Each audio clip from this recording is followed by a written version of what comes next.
क्षितिज पर्व नवदुर्गा पुरस्कार सादर करते महाराष्ट्राचे महावस्त्र दालन द्वारकादास श्यामकुमार होलसेल साडी डेपो।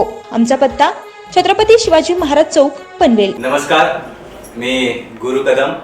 आजच्या या विशेष भागामध्ये मी आपल्या सगळ्यांचं मनपूर्वक स्वागत करतोय।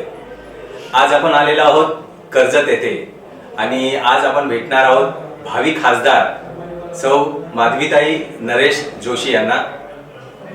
नमस्कार ताई। नमस्कार। आजचा हा विशेष भाग आम्ही तुम्हाला पुरस्कार देऊन सन्मानित करणार आहोत, नवदुर्गा पुरस्कार। कसं वाटतं आज पुरस्कार मिळाल्याबद्दल?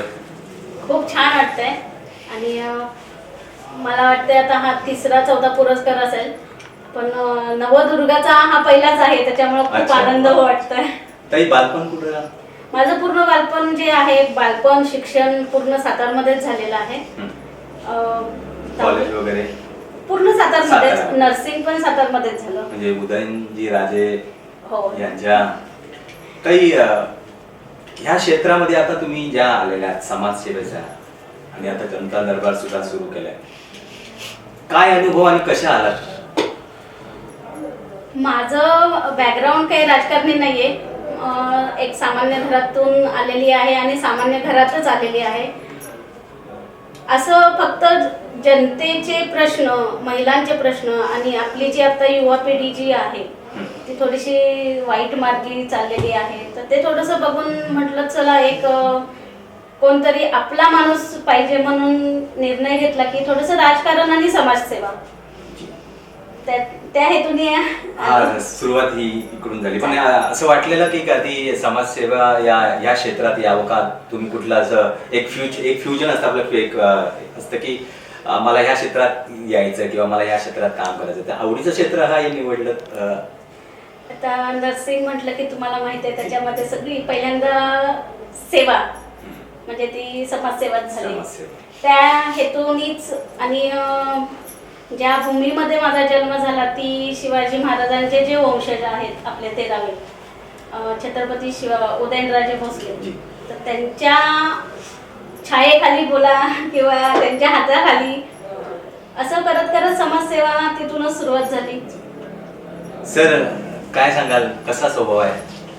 खूप छान स्वभाव आहे आणि आमचं लो मॅरेज आहे। अच्छा, बरं थांबा, लो मॅरेज आहे, कुठे जुळलं, कसं जुळलं? ऍक्च्युली माझं मी पुण्याला असताना माझं हे सगळं प्रेम प्रकरण जुळलं। अच्छा। आणि सातारा हा माझा नेहमी येणे जाण्याचा विषय असायचा। अच्छा। बिझनेसच्या दृष्टिकोनातून मी सातारा, कोल्हापूर या सहभागाकडे जातो। असं जाता जाता एक ओळख झाली। ओळख म्हणता म्हणता चला एक सोजल, प्रेमळ आणि मेन म्हणजे माझ्या आई वडिलांना प्रेम देणारी ही अशी सून आम्हाला पाहिजे होती आणि तशी मला 100% तशी भेटली। पण हे जुळलं कॉलेजमध्ये जुळलं की असं?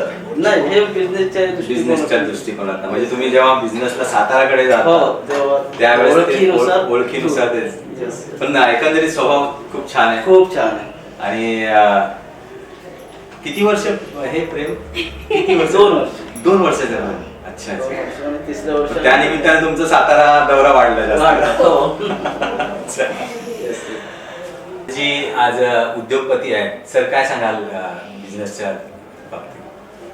बिझनेस म्हटलं तर मी इयत्ता 8वी पासून बिझनेसच्या दृष्टिकोनातून आहे की बिझनेस आणि नोकरी हा 2 संभ्रम माझ्यामध्ये असायचा की नक्की बिझनेस करायचं की नोकरी करायची। पण माझं ग्रॅज्युएशन झालं। ग्रॅज्युएशन नंतर मी विचार केला की नाही, आपण बिझनेसच करूया, कारण बिझनेस हा एक फ्री माइंड सब्जेक्ट आहे। आणि नोकरी म्हटलं तर कोणाकडे तरी राहायचं आणि तिथून सकाळी 10 वाजता जायचं आणि संध्याकाळी 6 वाजता आपण चला त्या गोष्ट लेखा निघाल। त्या गोष्टीवर मी बिझनेसचा विषय केला आणि चांगल्या प्रकारे माझं सफळ झालं बिझनेस। शुभेच्छा आहेत तुम्हाला। थँक्यू ताई, थोडंसं जरा आता भावी आहात तुम्ही आता, तर ह्या भावी खासदार ज्या आता तुम्ही होणार आहेत त्याबद्दल थोडक्यात काही सांगाल? भावी खासदार होण्याचं कारण म्हणजे आता समाजसेवा आपण बघतच असतो, पण काही प्रश्न असे असतात की तिथं आपल्याला राजकारण तर घ्यावंच लागतं, बरोबर आहे ना?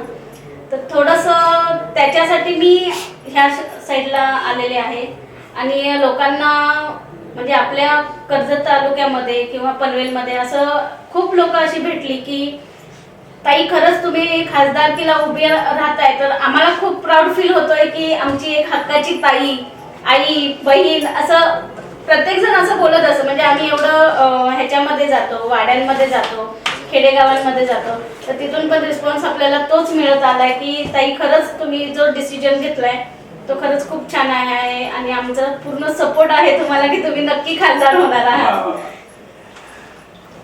ताईंना शुभेच्छा आहेत की ताई ह्या प्रचंड मताने निवडून येणार आहेत आणि जे जनतेने स्वप्न पाहिलं होतं की ताई भावी खासदार, पण आम्ही भावी नाही म्हणणार, आम्ही खासदार म्हणणार, कारण की आता आमच्यासाठी ताई ह्या खासदार आहेत. आज क्षितिज पर्व न्यूज, द्वारकादास श्यामकुमार साळी जनधर्म आधारगृह आणि स्नेहकुंज आधारगृह यांच्यातर्फे आम्ही ताईंना नवदुर्गा हा सन्मान पुरस्कार देऊन सन्मानित करणार आहोत.